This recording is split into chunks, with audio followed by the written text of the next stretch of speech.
नमस्कार दोस्तों, मैं कर्ण सिंह आधार एकेडमी के डिजिटल प्लेटफॉर्म पे आपका स्वागत करता हूं। जैसे पिछले लेक्चर में कल हमने लोक प्रशासन लोक प्रशासन में अंतर क्या है और फिर लोक प्रशासन की क्षेत्र या उसकी प्रगति कैसी कल हम लोगों ने डिस्कस किया था। आज हम लोग लोक प्रशासन का महत्व पढ़ने वाले हैं। दूसरा टॉपिक, लोक प्रशासन के क्षेत्र में वुड्रो विल्सन का क्या योगदान रहा, लोक प्रशासन का इंपॉर्टेंस क्या है वर्तमान में, और फिर लोक प्रशासन क्षेत्र में वुड्रो विल्सन साहब का क्या योगदान था, उसको आज हम लोग डिस्कस करें। तो चलिए हम लोग स्टार्ट करते हैं। पहले लोक प्रशासन का महत्व यानी इंपॉर्टेंस। तो चलिए सबसे पहला टॉपिक लेते हैं हम लोग लोक प्रशासन का महत्व। अब ये ध्यान रखिएगा कि आज वर्तमान में आधुनिक युग में लोक प्रशासन का महत्व इतना अधिक बढ़ गया है कि आज बिना सरकार यानी इसके बिना यानी लोक प्रशासन के बिना सरकार क्या है तो ये पंगु नजर आती है। यदि मान लीजिए आज कहा जाए प्रशासन नहीं हो तो सरकार क्या कुछ कर सकती है, जनता द्वारा जो चुने गए प्रतिनिधि कुछ काम कर सकते हैं, वो कोई काम नहीं कर सकते। इसीलिए कहा जाता है कि आज लोक प्रशासन के बिना सरकार क्या है तो पंगु नजर आती है, क्योंकि राज्य की जो समस्त नीतियां हैं इसको अच्छे ढंग से साकार रूप देने का जिम्मा किसके ऊपर है तो प्रशासन के ही कंधों पर होता है। और सरकार और राज्य के जो आंख, कान, नाक, हाथ, पैर, हृदय और मस्तिष्क के रूप में आज पूरा लोक प्रशासन कार्यरत है। मान लीजिए आपसे 200 शब्द में पूछे गए फुल क्वेश्चन कि लोक प्रशासन के महत्व को समझाइए, तो आप पहला इंट्रोडक्शन यही देंगे कि आधुनिक युग में लोक प्रशासन का महत्व इतना अधिक बढ़ गया है कि इसके बिना सरकार पंगु नजर आती है। और क्योंकि राज्य की समस्त नीतियों को अच्छे ढंग से साकार रूप देने का जिम्मा किसके ऊपर है तो लोक प्रशासन के ऊपर है। और सरकार और राज्य के आंख, कान, नाक, हाथ, पैर, हृदय, मस्तिष्क के रूप में आज लोक प्रशासन कार्यरत है। तो आप इसको इंट्रोडक्शन के रूप में देंगे। मान लीजिए आप फुल क्वेश्चन लिखने जा रहे हैं तो मान लीजिए आपसे पूछेगा कि इसका क्या क्या रोल है, लोक प्रशासन क्या क्या कार्य कर रहा है। तो अब ये ध्यान रखिएगा, सबसे पहले समाज की सर्वोच्च प्राथमिक आवश्यकता के रूप में लोक प्रशासन आज विद्यमान है। यानी लोक प्रशासन सभ्य समाज की सर्वोच्च प्राथमिक आवश्यकताओं के रूप में ये उभर करके सामने आया है। जैसे केवल ये सभ्य जीवन का संरक्षक ही नहीं है, बल्कि जो आज सामाजिक परिवर्तन हो रहे हैं तो सामाजिक परिवर्तन, सामाजिक न्याय और सामाजिक सुधार संशोधनों का प्रमुख आयाम बन के यानी डायमेंशन के रूप में यानी साधन के रूप में स्थापित हुआ है। इसीलिए कहा जाता है कि यह व्यक्ति के जन्म से पूर्व से लेकर के यानी जब बच्चा गर्भ में आता है तभी उसको डिस्पेंसरी और टीके वो सब लगना चालू हो जाते हैं। इसीलिए कहा जाता है कि जन्म से पूर्व से लेकर के मृत्यु के बाद तक जीवन के विभिन्न क्षेत्रों में अपनी ये सेवाएं लोक प्रशासन प्रदान करता है।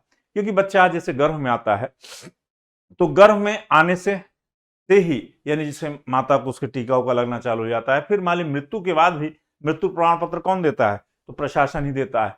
इसीलिए कहा जाता है कि जन्म से पूर्व से लेकर के मृत्यु के बाद तक लोक प्रशासन सब सेवाएं अपनी प्रदान करता है। वास्तव में लोक प्रशासन आज के युग में यानी आधुनिक सभ्यता का ये हृदय कहा जाता है। और प्रत्येक प्रकार की शासन व्यवस्था का क्या माना जाता है इसको तो ये आज प्राण वायु बन गया है। तो ये प्रत्येक जैसे प्रकार की जो शासन व्यवस्था है तो प्रत्येक प्रकार की शासन व्यवस्था का क्या बन गया है तो प्राणवायु बन गया है। नेक्स्ट, जैसे कहा जाए कि दूसरे किस रूप में लोक प्रशासन कार्य करता है, तो अब ये ध्यान रखिएगा कि आज जन कल्याणकारी जो कार्य हैं तो जन कल्याणकारी और प्रशासकीय राज्य के रूप में जो स्थापित करने का यानी प्रशासन को स्थापित करने का कार्य कौन करता है तो लोक प्रशासन करता है। यानी लोक प्रशासन जो था ये पहले हमारे यहाँ जैसे ब्रिटिश शासन जो था वहां पास पुलिस राज्य की अवधारणा थी। पुलिस राज्य की अवधारणा का मतलब ये था बच्चों, ये ध्यान रखिएगा कि जैसे पहले जो पुलिस राज्य की अवधारणा थी कि पहले कानून व्यवस्था स्थापित करना और रेवेन्यू वसूलना दो ही कार्य थे पुलिस के यानी प्रशासन के, यानी ब्रिटिश काल तक, स्वतंत्रता के पहले तक। फिर उसके बाद स्वतंत्रता के बाद वेलफेयर स्टेट घोषित किया गया भारत को। तो हमारे यहाँ संविधान में यानी कॉन्स्टिट्यूशन में इसको वेलफेयर स्टेट घोषित किया गया। वहीं से जन कल्याणकारी का जिम्मा किसके ऊपर आया, जन कल्याणकारी या एडमिनिस्ट्रेटिव स्टेट यानी वेलफेयर स्टेट और एडमिनिस्ट्रेटिव स्टेट दोनों ही हमारे यहाँ लोक प्रशासन ही उसके लिए कार्य करता है। इसीलिए कहा जाता है जो पुलिस राज्य की निषेधात्मक अवधारणा की दीवारों को तोड़ते हुए आज न सिर्फ ये जन कल्याणकारी बल्कि प्रशासकीय राज्य के पड़ाव तक पहुंच चुका है लोक प्रशासन। बल्कि इससे भी आगे निकल करके आज व्यक्ति की आंख के आंसू पहुंचकर उसमें खुशियों की चमक भी बिखेरता दिखाई दे रहा है लोक प्रशासन। और स्वयं सभ्यता भी इस पर इतनी अवलंबित हो चुकी है कि प्रोफेसर इसीलिए डोनहम का कहना पड़ा था या जैसे हमारी जो सभ्यता और संस्कृति है ये भी लोक प्रशासन पूरी डिपेंड हो चुकी है। इसीलिए प्रोफेसर डोनाहम साहब ने कहा था कि यदि हमारी सभ्यता असफल होती है तो ऐसा मुख्यतः प्रशासन के पतन के कारण ही होगा। ये ध्यान रखिएगा, ये स्टेटमेंट आपसे क्वेश्चन के रूप में भी 200 शब्दों में पूछा जा सकता है कि यदि हमारी सभ्यता असफल होती है तो यह मुख्यतः प्रशासन के पतन के कारण ही होगा। तो इसकी व्याख्या कीजिए, तो आपसे या डिस्कस कीजिए, तो ये 200 शब्दों में भी क्वेश्चन पूछ सकता है। किसका? तो प्रोफेसर डोनाहम साहब का स्टेटमेंट। इसीलिए आज इन्होंने डोनाहम साहब ने कमेंट किया था कि आज स्वयं सभ्यता का भी इस पर इतनी ही अवलंबित हो चुकी है, सभ्यता भी ये लोक प्रशासन पर, कि यदि मान लिया हमारी सभ्यता असफल होती है तो ऐसा मुख्यतः किसके कारण होगा? तो प्रशासन के पतन के कारण ही होगा। नेक्स्ट, जैसे हमारे यहाँ लोक प्रशासन कहा जाए तो नेक्स्ट इसका जो रोल है या भूमिका है तो हमारे यहाँ सामाजिक परिवर्तन के रूप। आज हमारे यहाँ लोक प्रशासन सामाजिक परिवर्तन के रूप में भूमिका निभा रहा है। वास्तव में कहा जाए तो सामाजिक परिवर्तन को दिशा प्रदान कौन करता है? तो प्रशासन ही प्रदान करता है। यानी लोक प्रशासन आज हमारे यहाँ सामाजिक परिवर्तन की दिशा प्रदान कर रहा है और बेरोजगारी, निर्धनता, बाल श्रम, कुरीतियां, दहेज प्रथा, मृत्यु भोज, सामाजिक असमानता और आर्थिक विषमता, कानून को तोड़ना, निरक्षरता, छुआछूत, बीमारी, महामारी, नशाखोरी, आंतरिक विद्रोह, क्लेश, बाहरी आक्रमण आदि सभी लोक प्रशासन की अक्षमता का ही परिणाम है। अर्थात यदि हम कह सकते हैं कि लोक प्रशासन के शिथिल होते ही उपरोक्त सब व्याधियां क्या हैं? ये पांव पसारना चालू कर देती हैं और अतः प्रशासन को चौकन्ना और प्रशासकों को दक्ष, योग्य और अनुभवी, निष्ठावान, ईमानदार और कर्तव्यनिष्ठ होना आज के लोक प्रशासन में नितांत आवश्यक है। इसीलिए आज इसको कहा जाता है कि हमारे यहाँ लोक प्रशासन जो है वो किस रूप में भूमिका निभा रहा है? तो आज लोक प्रशासन वर्तमान में हमारे यहाँ ये सामाजिक परिवर्तन के रूप में मुख्य भूमिका अदा करता है। नेक्स्ट आ जाए हम लोग कि प्रशासन के उपकरण के रूप में लोक प्रशासन क्या क्या कार्य करता है।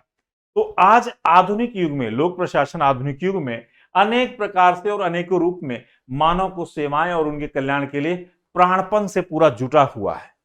इसीलिए कहा जाता है कि यह प्रशासन के उपकरण के रूप में व्यक्ति के राजनैतिक, सामाजिक, धार्मिक, सांस्कृतिक और शैक्षणिक और व्यक्तिगत समस्याओं को दूर करने के लिए तत्पर रहता है।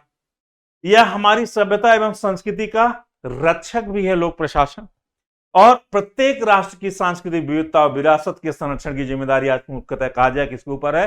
तो लोक प्रशासन के ऊपर है। तो इसीलिए कहा जाता है प्रशासन आज जो है तो प्रशासन के उपकरण के रूप में लोक प्रशासन आज हमारे यहाँ कार्य कर रहा है। नेक्स्ट आ जाए हम लोग कि आज जैसे हमारे यहाँ जो विकास है, डेवलपमेंट, क्योंकि आज सबसे बड़ा मुद्दा देश के लिए है डेवलपमेंट, क्योंकि हमारी कंटिन्यूटी से विकास हो सके और सातत्य विकास हो सके, क्योंकि आज हम आगे आने वाली पीढ़ी के लिए भी अपने लिए संसाधन छोड़ सके और आगे अभी हम वर्तमान में भी प्रगति कर सके संसाधनों का उपयोग करके। इसीलिए आज विकास एवं परिवर्तन के रूप में भी लोक प्रशासन भूमिका निभा रहा है। मुख्यतः कहा जाए तो विकास एवं परिवर्तन के रूप में अग्रदूत की भूमिका निभा रहा है। साथ ही ये सामाजिक परिवर्तन का पूरा पैरोकार भी बन गया है लोक प्रशासन, और लोक प्रशासन की आंतरिक और बाह्य सुरक्षा भी ये पूरा प्रदान करता है देश को। और आंतरिक अशांति फैलाने वाले जो असामाजिक तत्वों पर पूरा नियंत्रण कौन करता है? तो लोक प्रशासन ही करता है। जैसे इसमें देख रहे हैं हमारे यहाँ कि जो चुनाव हो रहा है में सब अव्यवस्था फैला रहे हैं, उनके घर तोड़े जा रहे हैं। तो सामाजिक जो असामाजिक तत्व हैं तो असामाजिक तत्वों पर नियंत्रण करने के लिए ऐसा प्रशासन कदम उठा रहा है कि जिसे आप देख रहे हैं अभी कि चुनाव हो रहे हैं और चुनाव के दौरान ही बहुत सारे घरों को भी जो भी असामाजिक तत्व थे जिन्होंने उपद्रव करने का प्रयास किया या मतपेटी लेकर भागने का प्रयास किया, उनकी चुनाव के दोबारा खर्च उनसे वसूले जाने का ले आया गया है योजना। साथ ही जैसे जो असामाजिक तत्व उनके घर तोड़ने के लिए योजना लाएगी कि सरकार उनको घर तोड़ देगा ताकि दोबारा ऐसा कदम उठाने से पहले अपने घर परिवार के बारे में 50 बार सोचें। इसीलिए कहा जाता है बाहरी आक्रमणों से भी निपटने और राहत कार्य का भी संचालन और पर्यावरण प्रदूषण को रोकने, मानव स्वास्थ्य को बनाए रखने की महती जिम्मेदारी भी आज किसके ऊपर है? तो लोक प्रशासन के ही कंधों पर है। तो आज लोक प्रशासन के कंधों पर बाहरी आक्रमण, पर्यावरण प्रदूषण रोकने और मानव स्वास्थ्य को बनाए रखने की सब महती जिम्मेदारी या महत्वपूर्ण भूमिका सब लोक प्रशासन ही अदा कर रहा है। नेक्स्ट आ जाए बच्चों कि जैसे निष्कर्षता यदि हम कहें, मान लिया आपसे हमसे 200 शब्द में पूछेगा क्वेश्चन, तो इसको हम 60 में बताएंगे। नेक्स्ट हम इस पर निष्कर्ष क्या देंगे? मान लीजिए फुल क्वेश्चन हमसे पूछा है तो 60 में देगा तब तो आप पॉइंट 5 नंबर में आप बता देंगे। लेकिन मान लीजिए हमसे इसको फुल क्वेश्चन पूछा तो फुल क्वेश्चन ये हम पॉइंट देने के बाद 5-6 हेडिंग देने के बाद हम आ जाएंगे निष्कर्ष पर। निष्कर्ष हम लोग क्या देंगे? तो निष्कर्ष में हम लोग बताएंगे कि लोक प्रशासन प्रत्येक युग चाहे प्रत्येक कोई भी काल रहा हो, चाहे प्रत्येक सरकार के साथ साथ आज ये समाज में प्रथम आवश्यकता के रूप में विद्यमान है और आगे भविष्य में भी ये विद्यमान रहेगा। और यह मानव और उसकी सभ्यता का संरक्षक ही नहीं है, बल्कि ये सामाजिक व्यवस्था में स्थिरता ला करके सामाजिक प्रगति के लिए आधारभूत कहा जाए तो आधार भूमि तैयार करने वाला ये यंत्र भी। इसीलिए कहा जाता है लोक प्रशासन देश की एकता अखंडता को कायम रखने हुआ सामाजिक अराजकता को रोकने वाला एक सैनिक भी है और देश की जनता का कल्याण करने वाला आज्ञाकारी ये सेवक भी है। यानी जो भी आप सेवाएं मांगने पहुंच जाते हैं तुरंत प्रशासन आपके लिए तत्पर होता है, उन सेवाओं को सब प्रदान भी करता है। अतः किसी भी राष्ट्र के विकास, शांति व्यवस्था और स्थिरता बनाए रखने के लिए योग्य और कुशल प्रशासन का होना अत्यंत आवश्यक है। इसीलिए संक्षेप में हम कह सकते हैं एक लाइन में, लोक प्रशासन आधुनिक युग में राष्ट्र की प्राणवायु है। किसी भी राष्ट्र की कहा जाए तो ये प्राणवायु है। तो बच्चों ये तो थोड़ा सा लोक प्रशासन का जो इंपॉर्टेंस है, महत्व है। मान लीजिए आपसे 2 शब्द में क्वेश्चन पूछा जाएगा, इसको अच्छे से आप इसको व्याख्या करेंगे। अब हम लोग आते हैं नेक्स्ट टॉपिक पर। जो हमारा नेक्स्ट टॉपिक है क्या, तो लोक प्रशासन के क्षेत्र में वुडरो विल्सन साहब का क्या योगदान रहा। एक्चुअली इनको हम लोग लोक प्रशासन का पिता कहते हैं, वुडरो विल्सन साहब का। इन्होंने सर्वप्रथम 1887 में द स्टडी ऑफ एडमिनिस्ट्रेशन जो लिखा बुक्स या लेख पढ़ा था, वहीं से लोक प्रशासन का जन्म माना जाता है 1887 से। इसीलिए हम लोग वुडरो विल्सन साहब का लोक प्रशासन का पिता मानते। अब लोक प्रशासन के क्षेत्र में इनका क्या योगदान रहा, ये ध्यान रखिएगा कि जैसे लोक प्रशासन के जन्मदाता और ये नोबल, मान ली हम इनके बारे में इंट्रोडक्शन देंगे, 2 शब्द का क्वेश्चन लिखेंगे, तो सबसे पहले बताएंगे कि लोक प्रशासन के जन्मदाता थे। दूसरा, ये नोबेल शांति पुरस्कार से सम्मानित थे और इनको संयुक्त राज्य अमेरिका के राष्ट्रपति के पद को इन्होंने सुशोभित किया, क्योंकि 1913 में अमेरिका के राष्ट्रपति रहे। और फिर थॉमस वुडरो विल्सन जो थे, ये लोक प्रशासन के क्षेत्र में इनको हम लोग युग प्रवर्तक विचारक भी कहते हैं, क्योंकि इन्होंने लोक प्रशासन को नवीन विषय के रूप में स्थापित करने में महत्वपूर्ण योगदान दिया। और आकर्षक व्यक्तित्व और कुशल राजनीतिज्ञ के रूप में विल्सन का जो जीवन है अत्यंत उपलब्धियों से भरा रहा है। और वे एक शिक्षक, विधिवेत्ता, इतिहासकार, सुधारक, राजनीतिज्ञ भी थे। और इस बहुमुखी प्रतिभा का जन्म कहा जाए कि लोग इनके वुडरो विल्सन साहब का जन्म, तो इनका 28 दिसंबर 1856 को इनको वर्जीनिया जो प्रांत है यूएसए में, तो स्टोनटाउन में इनका जन्म हुआ था। और फिर 1886 से, ये 1886 से कहा जाए तो 1902 तक ये प्रिंसटन विश्वविद्यालय में राजनीति विज्ञान के प्रोफेसर रहे। तो ये प्रिंसटन विश्वविद्यालय में किसके प्रोफेसर थे, तो राजनीति विज्ञान के प्रोफेसर थे। और 1910 में इन्होंने न्यू जर्सी के प्रांत के फिर गवर्नर चुने गए। तो 1910 में इन्होंने न्यू जर्सी प्रांत के गवर्नर चुने गए। फिर उनको 1913 में ये संयुक्त राज्य अमेरिका के राष्ट्रपति निर्वाचित हुए। और इसका सर्वाधिक इनका महत्वपूर्ण योगदान कहा जाए तो लोक प्रशासन को एक पृथक विषय के रूप में अस्तित्व प्रदान करने में इनका सबसे महत्वपूर्ण योगदान। जैसे लोक प्रशासन का एक शास्त्र के रूप में, अध्ययन विषय के रूप में विकास कहां से हुआ, तो अमेरिका से हुआ। यानी लोक प्रशासन का जन्म भी कहां से हुआ, तो अमेरिका से हुआ। और एक अध्ययन शास्त्र के रूप यानी विषय के रूप में कहा जाए इसका, क्योंकि अध्ययन शास्त्र के एक शास्त्र के रूप में जो, या अध्ययन विषय के रूप में जो इसका विकास, क्योंकि प्रशासन तो हमारे यहाँ प्राचीन काल से विद्यमान था और पब्लिक के लिए जो प्रशासन था उसको हम लोग प्रशासन ही कह सकते हैं। तो प्राचीन काल से, यानी वैदिक सभ्यता जहां से राष्ट्र का उदय हुआ राजतंत्र का, और फिर राज्यों का उदय होने के बाद से हमारे लोक प्रशासन विद्यमान रहा। लेकिन लोक प्रशासन एक विषय के रूप में या एक शास्त्र के रूप में कहा जाए या अध्ययन विषय के रूप में इसका विकास जिसका अमेरिका से चालू हुआ। जैसे इसका सूत्रपात कहा जाए, 1887 में इन्होंने एक पॉलिटिकल साइंस जो वीकली थी, तो पॉलिटिकल साइंस क्वार्टरली, इसको वीकली भी कह सकते हैं, क्वार्टरली भी कह सकते हैं। तो इसी में इन्होंने प्रकाशित किया था एक लेख, विल्सन साहब ने। इनके लेख का नाम था द स्टडी ऑफ एडमिनिस्ट्रेशन। इन्होंने एक लेख प्रकाशित किया था द स्टडी ऑफ एडमिनिस्ट्रेशन। उसी से इसका लोक प्रशासन एक अध्ययन विषय के रूप में जन्म माना जाता है। ये ध्यान रखिएगा, यहीं से एक विषय के रूप में, अध्ययन अनुशासन के रूप में लोक प्रशासन विषय की विकास यात्रा प्रारंभ होती है। तब से लेकर आज तक लोक प्रशासन 100 करीब 33 वर्षों का हो गया है और इतने में कई चरणों से गुजरा है। और इसको कहा जाए तो इसकी बौद्धिक जो जड़ें हैं ये वुडरो विल्सन का उसमें अग्रणी योगदान के रूप में देखा जा सकता है। और उनके निम्नलिखित योगदानों को निम्नलिखित शीर्षकों में हम लोग बांट के देख सकते हैं। जैसे इन्होंने लोक प्रशासन को विषय को एक विज्ञान के रूप में माना था, तो पहले विज्ञान के रूप में इन्होंने लोक प्रशासन मानने के पक्षधर थे वुडरो विल्सन साहब। तो ये लोक प्रशासन विषय को विल्सन साहब एक विज्ञान विषय के रूप में इसको स्थापित करना चाहते थे और वे लोक प्रशासन को विज्ञान बनाना चाहते थे जिससे सरकार का मार्ग जो है आसान हो सके और संगठन मजबूत हो सके प्रशासन का और उनके कर्तव्यों और निष्ठा के साथ पूरा किया जा सके। दूसरा, ये राजनीति प्रशासन जो द्वैत भाव है, तो वुडरो विल्सन साहब का मानना था कि वुडरो विल्सन का मुख्य संदेश यही था कि जो लोक प्रशासन है वो राजनीति से इसको पृथक किया जाना चाहिए, यानी कि वो प्रशासनिक कार्य अलग है, राजनीतिक कार्य अलग है। इनका मानना था कि लोक प्रशासन को एक विषय के रूप में इसको राजनीतिक शास्त्र से अलग करके पढ़ा जाना चाहिए और यही कारण है कि इन्हें इसीलिए वुडरो विल्सन साहब ने राजनीतिक प्रशासन विभाजन का वास्तुशिल्प इनको कहा जाता है। वास्तुशिल्प इनको क्यों कहा जाता है? क्योंकि इनका मत था कि प्रशासन का जो क्षेत्र है ये व्यवसाय का क्षेत्र है, जबकि राजनीति जो है राजनीति की आपाधापी और हंगामे से एकदम अलग होता है। और विल्सन साहब का यह मानना था कि लोक प्रशासन एक पृथक क्रिया है जिसके अपने सुनिश्चित एक क्षेत्र और सिद्धांत है जिन सिद्धांतों पर वो कार्य करता है। इसीलिए इसके क्षेत्र का इन्होंने निर्धारण राजनीतिक प्रशासन द्विभाजन के आधार पर इसको किया गया। और राजनीति का क्षेत्र इन्होंने मानते थे कि राजनीतिक कार्य क्या है, तो नीति निर्माण करना, जबकि ये मानते हैं लोक प्रशासन क्षेत्र क्या है, उस नीति को लागू करना। इनका मानना था कि जो राजनीतिक कार्य होता है या राजनीतिक कार्य क्या है, तो नीति का निर्माण करना, और इनका मानना था कि प्रशासन का कार्य क्या है, उस नीति को लागू करना। राजनीति को चाहिए कि वह प्रशासन में हस्तक्षेप ना करे और प्रशासन को राजनीति से पृथक रहना चाहिए। दूसरा, इन्होंने तुलनात्मक अध्ययन पर जोर दिया कि वुडरो विल्सन साहब का मानना था तुलनात्मक लोक प्रशासन का संस्थापक भी हम लोग और विचारक किसको मानते हैं, इन्हीं को वुडरो विल्सन साहब को मानते हैं।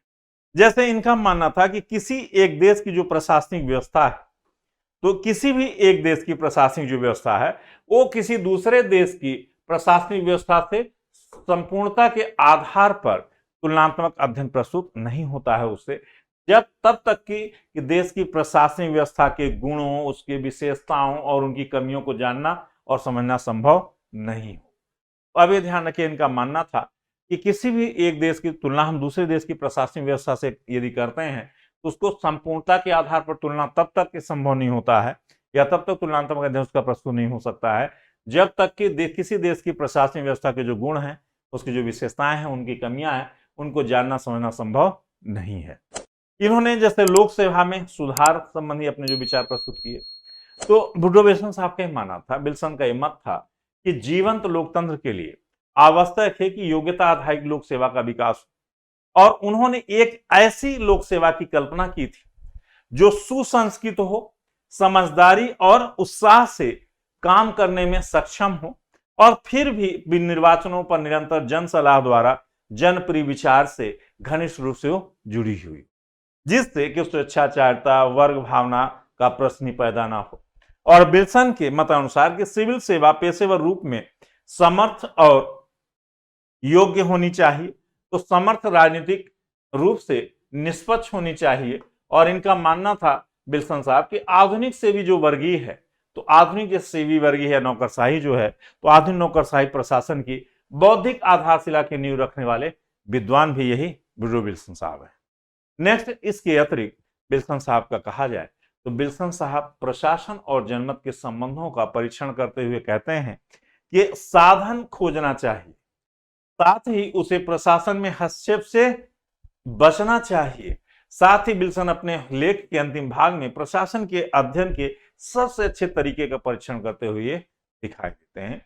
तो प्रशासन और जनमत के संबंधों पर भी इन्होंने परीक्षण करते हुए दिखाई देते हैं।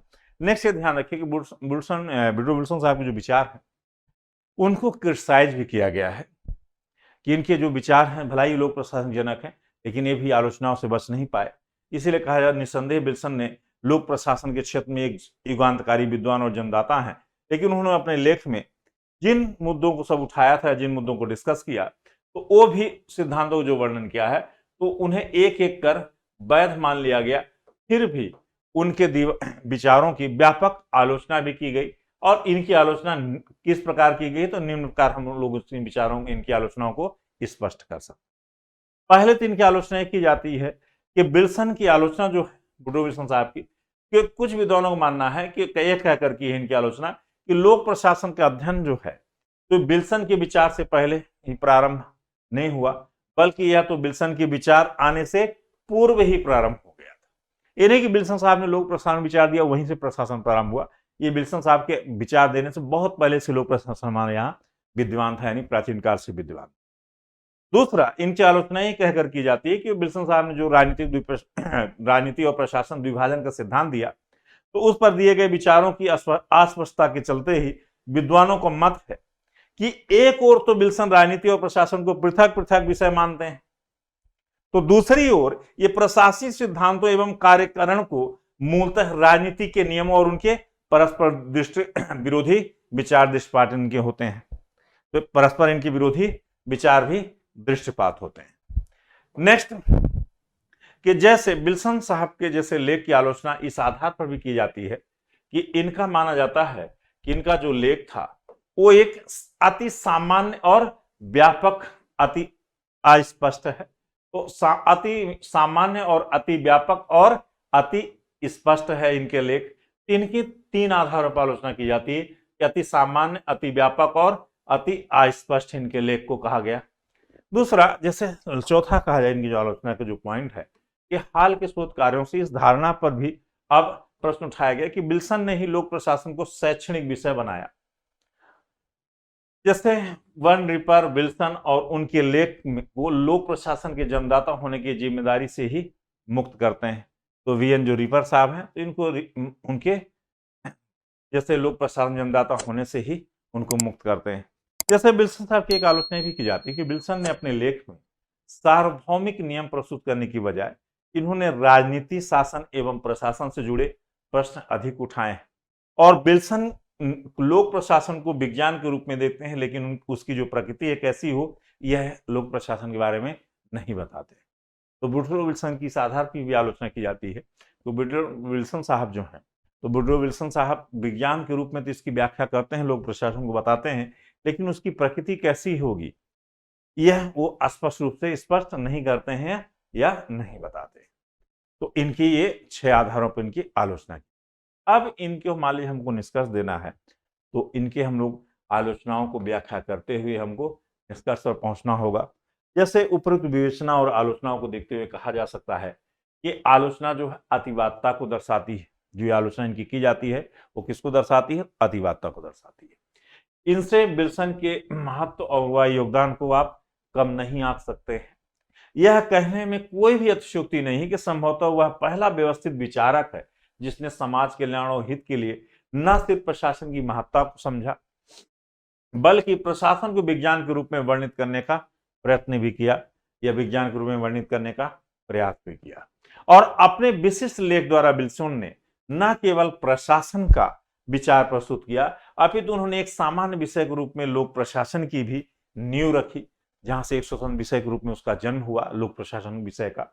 और वास्तव में विल्सन का लेख जो है ऐतिहासिक महत्व का है, क्योंकि वह किसी भी अनुसंधान कार्य का परिणाम नहीं था, बल्कि एक राजनेता, चिंतक के जो मौलिक विचारों का ये प्रस्तुतिकरण था इनका लेख। तो जैसे निष्कर्षतः हमें अब बच्चों थोड़ा सा ध्यान रखिएगा कि जैसे वुडरो विल्सन साहब के जब आप विचारों की व्याख्या करते हैं तो उसमें निष्कर्ष आपको लास्ट में हम 4 लाइन का दे दें कि निष्कर्षतः कहा जा सकता है कि जो वुडरो विल्सन साहब थे वो अद्वितीय प्रतिभा के धनी थे और लोक प्रशासन के जन्मदाता हैं, और आज भी लोक प्रशासन क्षेत्र में उनका नाम बड़े सम्मान से लिया जाता है वुडरो विल्सन साहब का, क्योंकि उनका चिंतन ही लोक प्रशासन के क्षेत्र में ये प्रथम बीज है जिसने आज इस विषय के वट वृक्ष को जन्म दिया है। साथ ही उन्होंने लोक प्रशासन को विज्ञान का दर्जा दिलाने की वकालत की और तुलनात्मक अध्ययन की आवश्यकता पर भी प्रशासन के बल दिया। एक देश के दूसरे देश की सब प्रशासनिक व्यवस्थाओं का तुलनात्मक अध्ययन भी किया जाना चाहिए। और अतः विल्सन निसंदेह कहा जाए कि एक युगांतकारी आधुनिक विचारक थे जिनका योगदान महत्वपूर्ण और पथ प्रदर्शक आज भी बना हुआ है। ये तो वुडरो विल्सन साहब के जो योगदानों को हम लोगों ने देखा, और उनको जो कुछ विद्वान जो उनको क्रिटिसाइज करते हैं उसको भी, उनको क्रिटिसाइज को भी हमने आलोचनाओं को भी देखा, और लास्ट में हम लोग निष्कर्ष। बच्चों अब यहीं आज इस टॉपिक को हम लोग समाप्त करेंगे। कल जैसे आज हम लोगों ने क्या देखा, तो लोक प्रशासन की इंपॉर्टेंस यानी महत्व को देखा, और फिर हम लोगों ने जो वुडरो विल्सन साहब जो लोक प्रशासन के जनक हैं या जन्मदाता हैं, उनका क्या योगदान रहा लोक प्रशासन के क्षेत्र में, उसको हम लोगों ने आज डिस्कस किया। अब हम लोग नेक्स्ट क्लास में पुनः मिलते हैं, तब तक के लिए धन्यवाद। थैंक यू बच्चों।